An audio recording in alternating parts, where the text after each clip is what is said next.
يا ترى ايه الاحسن لو انا عندي خشونه في الركبه؟ السكوات على جهاز السميث، ولا الوان ليج ستيب اب، ولا البوليجانا سبليت سكوات؟ ده اللي ان شاء الله هنعرفه في الفيديو النهارده.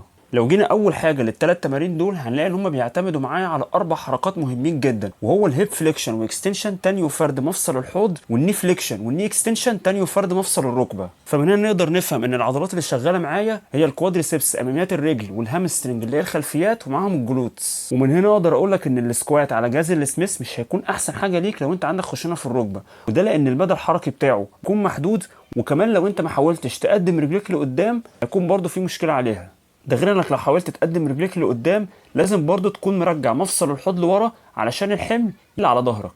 من هنا ده هيجيبنا للبلجاريان سبليت سكوات. بعد ما تكون عملت تقدير للمسافه المناسبه هيكون حمله اقل شويه على مفصل الركبه بتاعك، بس الاهم ان انت يكون عندك توازن. اما لو جينا للوان ليج ستيب اب هنلاقي ان حمله اقل منهم هما الاثنين على الركبه بتاعك، غير كمان ان انت اصلا الطلعه بتاعتك والدفعه بتكون جايه من اماميات الرجل.